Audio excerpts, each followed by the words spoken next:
Alright, so when assembling this stuff, this is the way I do it. These are the parts, 60 kilogram, and two for the audio for the mouth. You'll need two of the smaller 25, 20, 35 kilogram ones. Any of them will work, but I use the 60 for the turning. And I've got my small roller skate bearings here, and I need two of those. So usually when I start, I'll start with the base plate for the build. Now you can also start with cutting. This is the pattern. It's center the hole on the bottom of the skull. This notch here will be facing the mouth. Cut that out. This is your plate. When you're setting up your plate, what I do is I look for the holes here on the front. Not sure if you can see them, but I want the holes on the left hand side. If they're on the left, if you see they're not centered, they're off to the left. That means this will be the top going into the skull. This will be the bottom, the rough edge will be the bottom facing outside of the skull. So that's usually how I set mine up. And so we got that there facing up. Generally I'll start with these bearings. These bearings will sit inside these grooves here, or the cutout. And you may need to tap them in. They may go in. They're a little snug. Sometimes they go, sometimes they don't, and I'll just usually just tap them into place.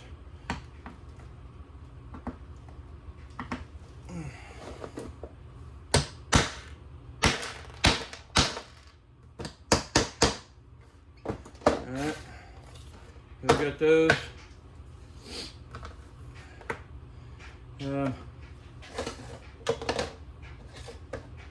These will face, these bearings have an oversized hole in the middle on the back side. This is the side we want facing in. I want the bearing facing the outer edge on both of these. And we'll grab a few screws. These are number 6, 1/2 inch long Phillips. A handy drill. And I'll get the screw started from the bottom side going up. And we'll fill it, line up the holes.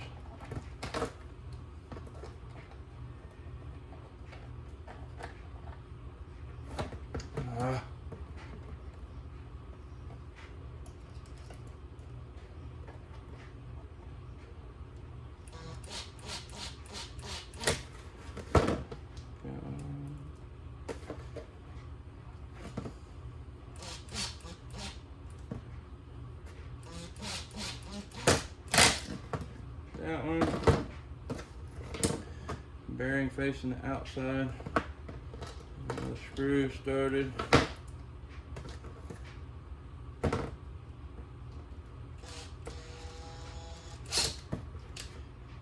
can feel it poke out of the back, just watch your finger. I'm gonna put this one on.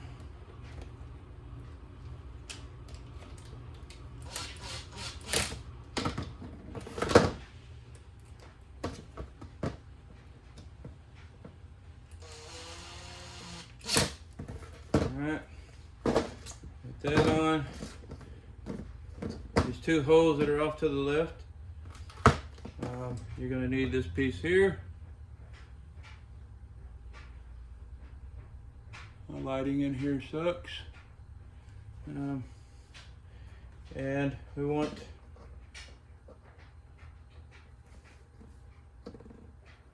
that protrusion here on the left side, like so. Get you a couple screws. I'll get them started first from the bottom.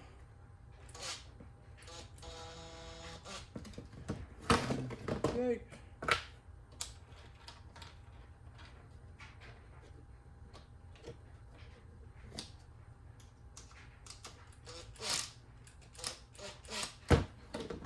Another screw.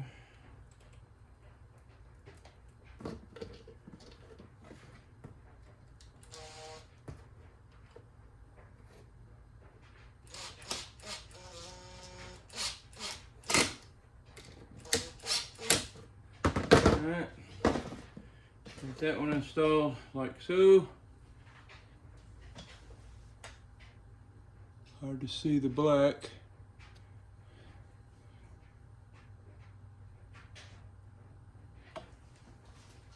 Holes are to the left, and then the protrusion that comes up on it on the left side as well. So we got that on there. Now we'll work on the body assembly. So this piece here is where the bearing goes. You're gonna slide that bearing. This is the large bearing. It slides over the top. But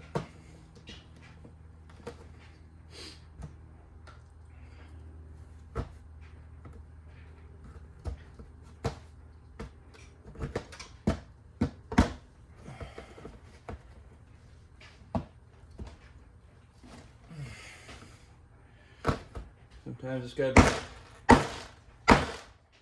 tapped in.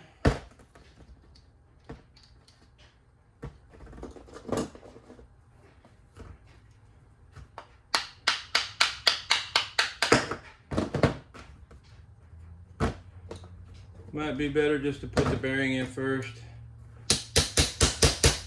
and just kind of go around the edge. Sometimes they fit tight, sometimes they don't. There's a lip on the inside, so that bearing will only go in so far. So I just tap it in, I look around, see if it's even. It's not even. There we go. Alright. Got that in. So now this will fit in there. So we got to take the center piece. We get our big motor. Trying to do this quickly for the video. So this packet of stuff, you need it. And I usually will pull out specific parts that I use, which will be this here round actuator here, servo horn. All the other servo horns go out of the way. Garbage, rubber bushings, garbage, the little rivet things. Those pretty much go out the way. So I keep these 4 little screws here and this real small black screw. That's going to be your main screw, so you don't want to lose that. Alright, so I'll grab my servo horn and you'll see a hole in there with little teeth on it. That's going to slide onto the motor. And those teeth will grab it. So you see this kind of like a notch tit sticking out. It's poking out about 1/16 of an inch. The center part, we want that facing down in the hole in here.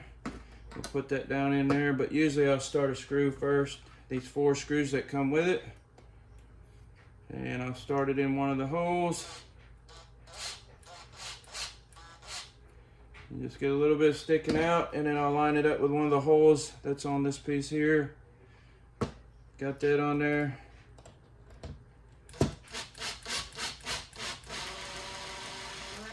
I use a power drill. You don't have to. It's just quicker for me. I'm used to it after breaking a bunch of screws. These are small screws, so I kind of got the hang of it now. Alright. I only use 2 most of the time. Sometimes I use 4. It's just a turning point. So 2 has been working fine for me. I leave the other 2 in a bag, in case one of these, for whatever reason, breaks or they rust or whatever. If I have to change a motor out, I can get a new motor and get these screws out instead of having 4 in there. So I usually put 2. So we'll slide that up inside. Got that in place. Now what I do is take the motor and set my motor on here. The motors should come zeroed out. Doesn't really matter, but usually I try to make them all, I try to put them all together the same way best I can, and I try to split 2 holes on these, and it won't be perfect all the time, it'll be a little off, don't matter, I made compensations for it. So, and that slides together like so, and you want to make sure it goes all the way in. Flip it upside down. I got my drill or your screwdriver, preferably one with a magnetic end, because you got to go down inside here and run it through the little hole, and sometimes it can be testy.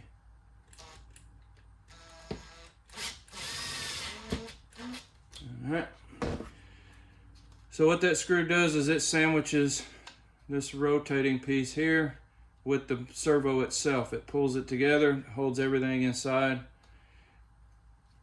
So that part's done. Next, I'll grab this piece here. Doesn't really matter which way it goes. And I'll lay this over. We'll get some screws started. And these screws are the same screws, and they'll go in the outer holes. And then they'll go on this. Now, if somebody wants to replace these with stainless, more power to you, but it makes it easier with the magnetic than fighting with the one that, well, the other way. So that's how I'll do it. And we'll get all 4 screws in. Alright, got the 4 screws in. Then you'll go to your smaller motor. Now, the way I design these is, if you really wanted to, you can use a 60 kilogram for both. It's kind of overkill, but I made it, this plate, this will, a 60 will fit on here. A little tight on the back side, but it'll fit on there. Same thing, it mounts the same way. But the 60s are a bit more expensive, so that's why I went with smaller ones on the up and down.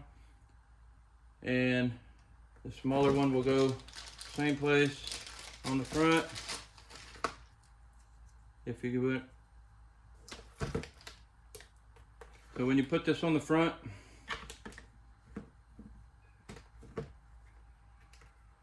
you want the gear on the right hand side, and you want your arm to come out to the left.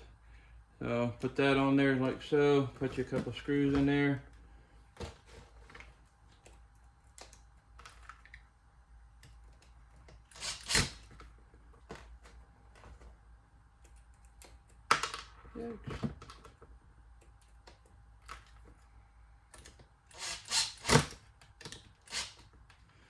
Alright, and then that's our motor right there. So out of this small motor, the only thing you'll need is, this one doesn't have it. I must have robbed it already, but there's a smaller metal arm, a little aluminum arm that comes with this, and you'll want that as well.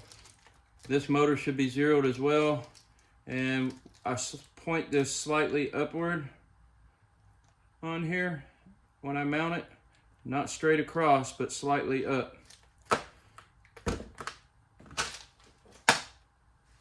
When you put the arm on, it comes with a little screw, same as the motor down on the bottom, the screw that goes up. Same thing with this, you put the arm on and you put the screw to hold the arm on.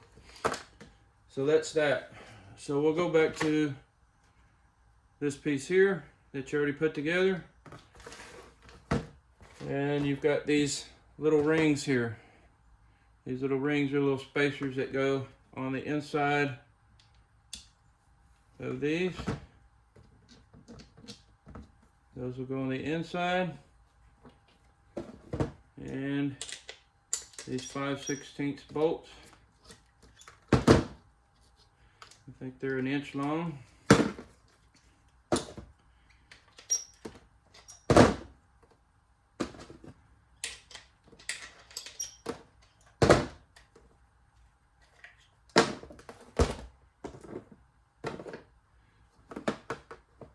Alright, so here's our protrusion or little tab down here. That's where your linkage is going to connect to. Make sure those are in, and then we'll drop this right down in the center, in between, and then we'll put one of our, these are 5/16. I think these I'm using here are actually 3/4, but normally I use 1 inch.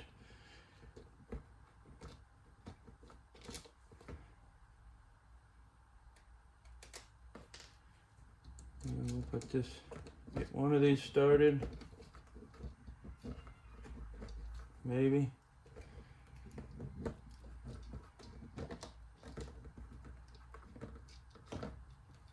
Alright, get the other one started.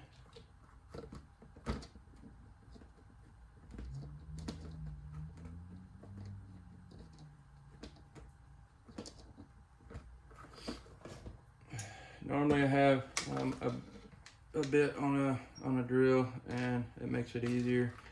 I don't have the right tools, but this is a quick and dirty video, and I'll tighten these up till they start touching the bearing. You don't want them too tight.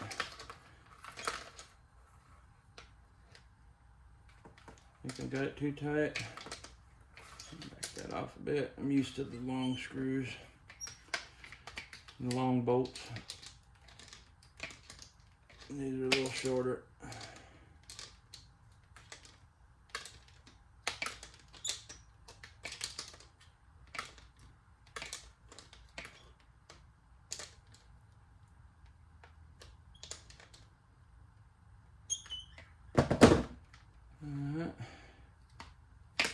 And there you have it. This is your up and down, nod, whatever you want to call it.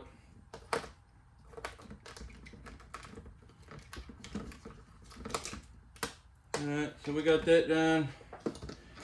With your servo horn on here, your wire will go into the top servo horn on the outermost hole,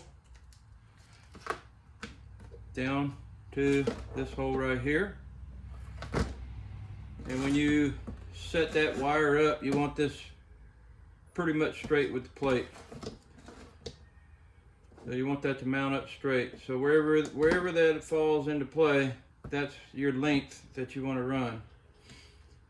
Get it wrong and it'll go too far, the wire will go too far, and it'll get hung up on the other side. So that's why I have it at an angle over here. And then when you do your settings on the controller, you can actually set how far it goes and stops either way. I wouldn't put too much movement either way. You just want to lift it and drop it, just so it's noticeable. So we got that. These are the mouthpieces, and so I always set up the mouth. If I'm looking dead at the skull, I always put the motor side on the left side. This will be the motor side, and your other small motor like this will mount in here. And you want this gear down towards the bottom, away from the skull, and the arm will be placed somewhere around here, and the linkage will go up to the jaw to pull down that jaw, open and close it. And then this piece here will mount up under here. The holes are already there. Same thing with this piece here. It's the other side, and it'll go here, and it'll follow the curve of the skull, and you'll screw these together. But these I usually put on pretty much last. I'll usually get this installed first. You'll have the neck piece that goes on here, 4 screws. We'll screw that on. That's got your notches on it. Your cover. When you get ready for the cover has 2 holes on the inside. That's where the servo top will mount. and you'll set that in there with the plug holes facing outward. They don't really line up with these grooves. I never got a chance to fix it, and it's kind of tight getting the plug in there, but they do work. I use them all the time. Then this piece here, if you match up your hole pattern, this will match up with the hole pattern, and that'll pass there. But I usually don't mount this till last. I'll plug all my motors together. So I want the turning and the knotting. I usually tie those together with a Y connector, and I'll put the Y connector on here, and then the single one will go on the head plug-in on the servo top. And then the one for the mouth, once you get it mounted on here, the mouth will come up the side, and I'll usually zip tie it around the edge, and it'll go up, and I usually put a small extension, servo extension wire, however long, a couple of 6 inches is fine, and it'll come up and it'll plug into the controller where the mouth plug-in is. Once I get that, I'll set this on a pole or something, a mount. I have a setup where I set all this together so that I can set all my limits: left, right, up, down, mouth closed, mouth open. When you first plug it in to set it, everything goes to 0. And then you go through the steps and it'll tell you max left, max right, max up, max down. You can set the audio controls, sensitivity. The computer works great for the audio. The phone, my cell phone, did not work so great. It didn't act right. So an MP3 would probably be your best bet. You would set it to whatever audio you're going to use. Whatever audio player you're going to use, that's how I would set everything so that you know it's working right. I usually set this on the side while I'm testing everything, or let it hang a little bit. But once you're done, this will roll back up, and you'll put 4 screws on each side. Same screws, number 6, 1/2 inch. You'll go on there and hold that in. Again, these will go under here like so, and then 1 single screw through your jaw. You mount your jaw through these here, and this will actually mount down inside the skull. And there's holes in here, and you can even make more holes if you have to mount it to the skull itself. When you're going to put this on, don't go meshing and stuff, because the wire will actually bend, and you'll go through all the trouble of mounting it. The wire will be bent, and your head will be sitting down like so with a bent wire, and then when you turn it on, it's not going to work right. So then you got to take it back apart again. So try not to tilt and mash the head around any. Just try to get it on, and you should be good with that. That's the basic assembly for this. For mounting these, I use these screws here. These are number 8, and they're 1 inch long. You can get some shorter ones if you wanted. I already had those, that's why I use them. And then I'll just screw them in from the bottom down in here when I go to mount this. Actually, got it on the wrong side again. Oh. And then I'll screw those on here like so. And we're usually golden. So that's it.